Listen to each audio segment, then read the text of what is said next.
ভারত কি তাহলে এবার ইসরায়েলের পথে হাঁটছে? পুরো বিশ্ব যখন এক পথে হাঁটছে, ঠিক তখনই ভারত হাঁটছে তার উল্টো পথে। নিজেকে জানান দিচ্ছে ইসরায়েলের প্রধানমন্ত্রী বেনিয়ামিন নেতানিয়াহুর পরিচয়ে। দাপট দেখাচ্ছে মার্কিন প্রেসিডেন্ট ডোনাল্ড ট্রাম্পের ক্ষমতায়নকে।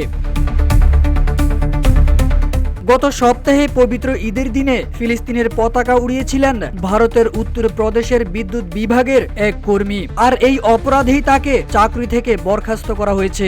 ভুক্তভোগী ওই ব্যক্তি বিদ্যুৎ দপ্তরের চুক্তিভিত্তিক কর্মী ছিলেন। রাজ্যটি সাহারানপুরে কর্মরত ছিলেন তিনি। রোববার এক প্রতিবেদনে এ তথ্য জানিয়েছে ভারতীয় সংবাদ মাধ্যম হিন্দুস্তান টাইমস।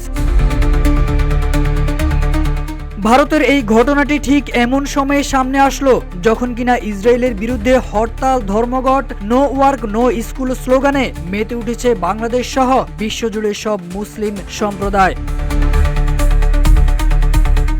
ভারত যে হিন্দু সংখ্যাগরিষ্ঠ হয়েও সংখ্যালঘিষ্ঠদের উপর নির্যাতন চালাচ্ছে তার আরও একটি প্রমাণ দিল এবার মোদী সরকার। মার্কিন যুক্তরাষ্ট্রের এক প্রতিবেদনে উঠে এসেছে ভারতের ধর্মীয় সংখ্যালঘুদের উপর নির্যাতনের কথা।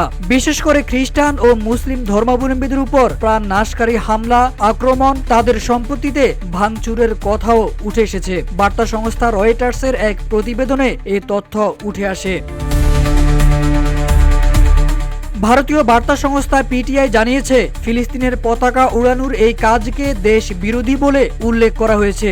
সঙ্গে সঙ্গে পতাকা উড়ানোর ব্যক্তির বিরুদ্ধে ব্যবস্থাও নেওয়া হয়েছে। অন্যদিকে ঈদের দিনে সেই একই জায়গায় সাহারানপুরে ফিলিস্তিনের পতাকা হাতে মিছিল করেছেন স্থানীয় জনতা।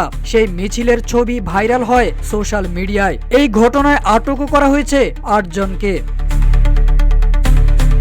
তারেক আজিজ খান, রূপালী বাংলাদেশ।